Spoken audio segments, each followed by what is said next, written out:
Hi, it's rainy season and a special reason to cheer. వర్షాకాలం అంటేనే అందరికీ ఒక special feeling. Cool climate, hot chai, వేడి వేడి పకోడీ అందరూ ఎంజాయ్ చేసేలా ఉంటుంది ఈ రొమాంటిక్ రైనీ వైబ్. వర్షాలు మనందరి లైఫ్లోకి ఒక తెలియని ఆనందాన్ని తీసుకొస్తాయి, నిజమే కదా?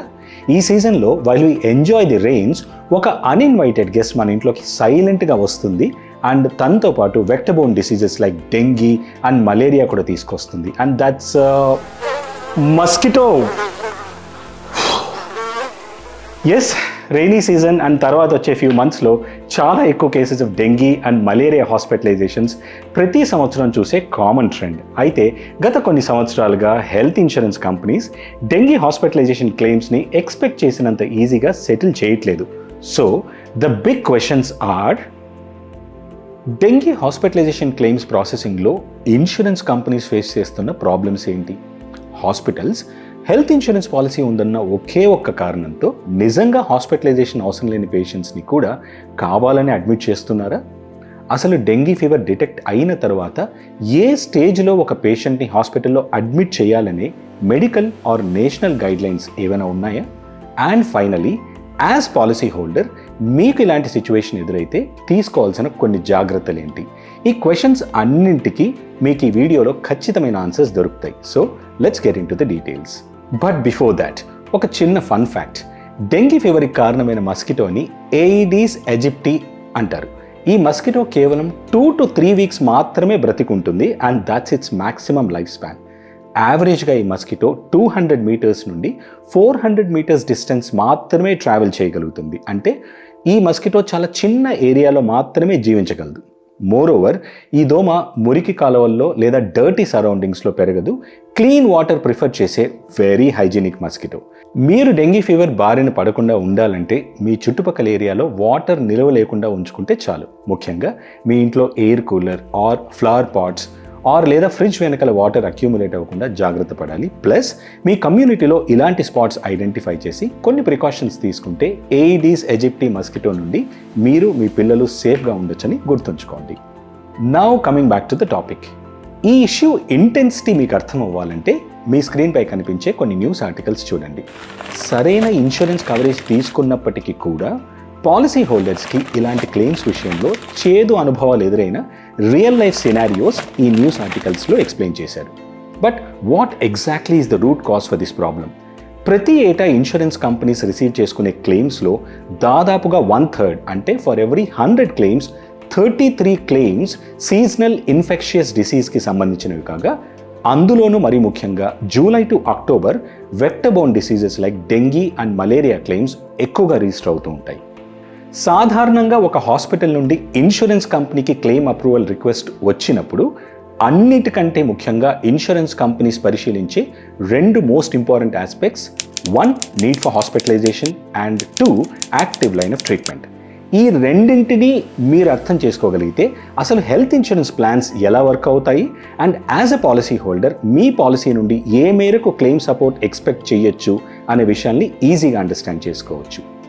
నీడ్ ఫర్ హాస్పిటలైజేషన్ అంటే ఇన్సూరెన్స్ కంపెనీ పాయింట్ ఆఫ్ వ్యూలో నిజంగా ఒక పర్సన్ని అడ్మిట్ చేసి మరీ ట్రీట్మెంట్ ఇవ్వాల్సిన అవసరం ఉందా, లేక తనకున్న సిమ్టమ్స్ ఆధారంగా అవుట్ పేషెంట్ బేసిస్లోనే, అంటే రెగ్యులర్ కన్సల్టేషన్స్ ద్వారా ఇంట్లోనే ఉంటూ డాక్టర్ సలహాలు పాటిస్తూ ప్రిస్క్రైబ్ చేసిన మెడిసిన్స్ని యూస్ చేస్తూ హాస్పిటలైజేషన్ అవ్వకుండా కూడా రికవర్ అయ్యే ఛాన్సెస్ ఉన్నాయా అనే విషయాన్ని మీ ఇన్సూరెన్స్ కంపెనీ ఖచ్చితంగా గమనిస్తుంది. Next, medically necessary or active line of treatment. Patient హాస్పిటల్లో అడ్మిట్ అయిన తర్వాత తనకి హాస్పిటల్ అందిస్తున్న ట్రీట్మెంట్ని ఇన్సూరెన్స్ కంపెనీస్ కంప్లీట్గా రివ్యూ చేస్తారు. పేషెంట్ అడ్మిషన్ కేవలం డిసీజ్ డయాగ్నోసిస్ కోసమో, అబ్జర్వేషన్ ఆర్ మానిటరింగ్ కోసమో, లేదా నిజంగా రిక్వైర్డ్ డిసీజ్ సివియారిటీ అంటే వ్యాధి తీవ్రత లేకపోయినా కూడా ప్రికాషనరీ బేసిస్ కోసమో చేస్తే ఇన్సూరెన్స్ కంపెనీస్ అలాంటి ఎక్స్పెన్సెస్ కవర్ చెయ్యరు. హాస్పిటల్స్ పేషెంట్ని అడ్మిట్ చేసుకోవాల్సిన అవసరం నిజంగా ఉండి స్టాండర్డ్ ట్రీట్మెంట్ ప్రొసీజర్స్ని కరెక్ట్గా ఫాలో అయిన సినారియోస్లో మాత్రమే ఇన్సూరెన్స్ క్లెయిమ్ అప్రూవల్స్ స్మూత్గా ప్రాసెస్ అవుతాయి. So need for hospitalisation and active line of treatments, ఈ రెండింటి విషయాల్లో హాస్పిటల్స్ ఫెయిర్గా డీల్ చేశారని ఇన్సూరెన్స్ కంపెనీ కన్విన్స్ అయిన తర్వాత మాత్రమే అప్రూవల్ ప్రాసెస్ బిగిన్ అవుతుంది. ఇది కేవలం డెంగీ ఆర్ మలేరియాకి మాత్రమే కాదు, ఇతర హాస్పిటలైజేషన్ సినారియోస్లో కూడా ఇదే పద్ధతిని ఇన్సూరెన్స్ కంపెనీస్ ఫాలో అవుతారు. డెంగీ ఫీవర్ డిటెక్ట్ అయిన పేషెంట్స్లో కామన్గా గమనించే symptoms high fever, severe headache, muscle and joint pain, nausea and vomiting, loss of appetite, skin rashes లాంటివి. అయితే సివియర్ కేసెస్లో మాత్రం persistent vomiting, bleeding, severe abdominal pain, difficulty in breathing, fatigue and restlessness లాంటి symptoms కొంతమంది patients experience అవుతారు. అన్నింటికంటే ముఖ్యంగా dengue fever diagnose అయిన తరువాత బ్లడ్లోని ప్లేట్లెట్ కౌంట్ డిక్రీజ్ అవ్వడం గమనించవచ్చు. ఒక హెల్తీ హ్యూమన్ బాడీలో అప్రాక్సిమేట్గా 1.5 lakhs నుండి 4 lakhs వరకు ప్లేట్లెట్స్ ఉంటాయి. కానీ ఏదైనా కారణాల వల్ల ప్లేట్లెట్ కౌంట్ నార్మల్ రేంజ్ కంటే తగ్గితే దీన్నే థ్రాంబోసైటోపీనియా అంటారు.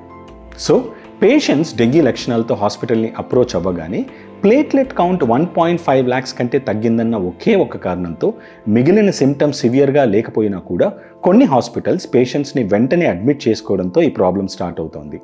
ఇలాంటి కేసెస్లో hospitals need for hospitalisation and active line of ట్రీట్మెంట్ని జస్టిఫై చేయలేకపోతే ఖచ్చితంగా క్లెయిమ్స్ రిజెక్ట్ అయ్యే ఛాన్సెసే ఎక్కువ. Here's a very important update. మీకు ఈ విషయం తెలుసా? Ministry of health and family welfare government of India 2023లో డెంగీ ఫీవర్ మేనేజ్మెంట్కి ఉపయోగపడేలా నేషనల్ గైడ్లైన్స్ని రిలీజ్ చేశారు. It's a 64-page detailed document. ఈ గైడ్లైన్స్ని మీరు కూడా డౌన్లోడ్ చేసుకునేందుకు వీలుగా దీనికి సంబంధించిన లింక్ మీకు షేర్ చేస్తాను. ఇందులో డెంగీ ఫీవర్కి సంబంధించి చాలా ముఖ్యమైన అంశాలను ప్రస్తావించారు. క్లినికల్ మేనేజ్మెంట్లో భాగంగా ఎలాంటి సిమ్టమ్స్ ఉంటే పేషెంట్ని హాస్పిటల్లో ఖచ్చితంగా అడ్మిట్ చేయాలి అండ్ డిశ్చార్జ్ ఎప్పుడు చేయాలనే very important guidelines chapter 12 and chapter 13లో క్లియర్గా హైలైట్ చేయడం జరిగింది. ఉదాహరణకి వార్నింగ్ సిమ్టమ్స్ లైక్ పర్సిస్టెంట్ అంటే కంటిన్యూస్గా వామిటింగ్స్ అవుతున్నా, abdominal pain and tenderness, body టిష్యూస్లో ఎక్కువగా ఫ్లూయిడ్ బిల్డప్ అవుతున్నా, బ్లీడింగ్ లక్షణాలున్నా, ప్లేట్లెట్ కౌంట్ కంటిన్యూస్గా తగ్గిపోతున్నా, అలాగే సివియర్ డెంగీ హై ఫీవర్తో పాటు బీపీ లెవెల్స్ పడిపోవటం, డిస్ప్నియా అంటే బ్రీతింగ్ కష్టంగా మారటం, ఇలాంటి సివియర్ సిమ్టమ్స్ ఉన్నప్పుడు తప్పనిసరిగా హాస్పిటలైజేషన్ చేయాలని మెన్షన్ చేశారు. చాప్టర్ 13లో పేషెంట్ డిశ్చార్జ్ చేసేందుకు వీలుండే రికవరీ సిమ్టమ్స్ లిస్ట్ కూడా ఇక్కడ మీరు చూడొచ్చు. ప్లేట్లెట్ కౌంట్ మోర్ దాన్ 50,000 ఉండి అవి ఇంప్రూవింగ్ ట్రెండ్ గమనించిన, టెస్ట్ రిపోర్ట్స్లో వైటల్స్ నార్మల్గా ఉంటూ మిగిలిన డెంగీ సిమ్టమ్స్ రిడ్యూస్ అయితే డిశ్చార్జ్ చేయొచ్చనే ఇన్ఫర్మేషన్ ఈ నేషనల్ గైడ్లైన్స్లో క్లియర్గా హైలైట్ చేయడం జరిగింది. అన్ఫార్చునేట్లీ కొన్ని హాస్పిటల్స్ ఇలాంటి గైడ్లైన్స్ని ఫాలో అవ్వకుండా పేషెంట్ని అడ్మిట్ చేయటం వల్ల ఇన్సూరెన్స్ క్లెయిమ్ రిజెక్షన్స్ ఫ్రీక్వెంట్గా న్యూస్లో వింటున్నాం. Yes, I agree that insurance companies కూడా కొన్ని పొరపాట్లు చేసిన సందర్భాలు లేకపోలేదు. కానీ జెన్యున్ కేసెస్లో majority claims policy terms and కండిషన్స్ని బేస్ చేసుకొని అప్రూవల్స్ ఇవ్వడం ఖచ్చితంగా జరుగుతుంది. ప్లీజ్ నోట్, ఈ డీటెయిల్స్ మీకు షేర్ చేయడానికి గల ముఖ్య ఉద్దేశం డెంగీ ఫీవర్ విషయంలో మీరే సొంత నిర్ణయాలు తీసుకోమని ఎంకరేజ్ చేయడానికి ఎంతమాత్రం కాదు. A qualified and experienced doctor is always the best judge to decide on the patient's health condition and required course of treatment. అంటే ఎటువంటి హెల్త్ రిలేటెడ్ నిర్ణయాలైనా సరే డాక్టర్ సలహా మేరకు పాటించడం తప్పనిసరి అని గుర్తుంచుకోండి. కానీ ఇన్సూరెన్స్ పాలసీ అంటేనే ఒక కాంట్రాక్ట్. కొన్ని టర్మ్స్ అండ్ కండిషన్స్ లోబడి మాత్రమే మీ పాలసీ పనిచేస్తుంది. కాబట్టి ఎలాంటి కేసెస్లో అప్రూవల్స్ ఈజీగా వస్తాయి అండ్ ఏ సిచ్యువేషన్స్లో ఇబ్బందులు ఎదురవుతాయి అనే అవేర్నెస్ అంటే అవగాహన పెంచడం కోసమే ఈ వీడియో చేస్తున్నాం. To conclude, claim rejections avoid చేయడం కోసం పాలసీ హోల్డర్కి ఇచ్చే కొన్ని ఇంపార్టెంట్ టిప్స్. వీలైతే మీ ట్రీట్మెంట్స్ ఇన్సూరెన్స్ కంపెనీస్ అప్రూవ్ చేసిన క్యాష్లెస్ నెట్వర్క్లోనే అవైల్ చేయడానికి ట్రై చేయండి. ఇలాంటి కేసెస్లో నెట్వర్క్లో మెన్షన్ చెయ్యని హాస్పిటల్ని మీరు సెలెక్ట్ చేసుకుంటే రీఎంబర్స్మెంట్ ప్రాసెస్కి చాలా టైం తీసుకోవడమే కాకుండా క్లెయిమ్స్ రిజెక్ట్ అయ్యే ఛాన్సెస్ నాన్ నెట్వర్క్ హాస్పిటల్స్లోనే ఎక్కువగా ఉంటాయని గుర్తుంచుకోండి. కొన్ని ఇంట్రెస్టింగ్ సినారియోస్లో డెంగీ ఫీవర్ డయాగ్నోజ్ అవ్వగానే డాక్టర్ రికమెండ్ చేయకుండానే అడ్మిషన్ కావాలనే పేషెంట్స్ని కూడా మేము చూసాం. ఇది కూడా కరెక్ట్ అప్రోచ్ కాదు. అనవసరంగా భయపడి అవసరం లేని ట్రీట్మెంట్స్ చేయించుకొని తర్వాత ఇన్సూరెన్స్ అప్రూవల్స్ రాలేదని బాధపడడం వల్ల ఎటువంటి ఉపయోగమూ లేదు. హాస్పిటల్స్లో అడ్మిట్ అయ్యి ట్రీట్మెంట్ తీసుకునే సమయంలో మీరు రికవర్ అయిన తర్వాత కూడా ఒకవేళ హాస్పిటల్ డిశ్చార్జ్ చేయకుండా ఇంకొన్ని రోజులు కేవలం అబ్జర్వేషన్ కోసం కంటిన్యూ అవ్వాలని సలహా ఇస్తే మాత్రం తప్పకుండా దీన్ని ప్రశ్నించండి. ఎందుకంటే హెల్త్ ఇన్సూరెన్స్ కంపెనీస్ మీ ట్రీట్మెంట్కి సంబంధించి complete records with indoor case papers తెప్పించుకొని మరి ఏ మేరకు మీకు నిజంగా హాస్పిటలైజేషన్ అవసరమో అంతవరకు మాత్రమే క్లెయిమ్ సెటిల్ చేస్తారు. ఆ ఎక్స్ట్రా డే స్టే చేయడానికి అయ్యే ఖర్చు భారం మీ పైన పడకుండా ఉండాలంటే హాస్పిటల్ని వెంటనే సంప్రదించడం మంచిది. మీకు జెన్యున్గా డెంగీ హాస్పిటలైజేషన్ రిక్వైర్మెంట్స్ ఉండి కూడా మీ ఇన్సూరెన్స్ కంపెనీ అప్రూవల్ ఇవ్వని పక్షంలో as a policy holder grievance టీమ్కి ఎస్కలేట్ చేయొచ్చు. IRDAI బీమా ఆస్బా లేదా ఇన్సూరెన్స్ ఆంబర్డ్స్మెంట్లో కంప్లైంట్ చేయొచ్చు. అప్పటికీ మీకు పాజిటివ్ రిజల్ట్ రాకపోతే కన్జ్యూమర్ ఫోరం ఆర్ కోర్టు ద్వారా మీ కేస్ని ఫైట్ చేసే ఆప్షన్ కూడా లేకపోలేదు.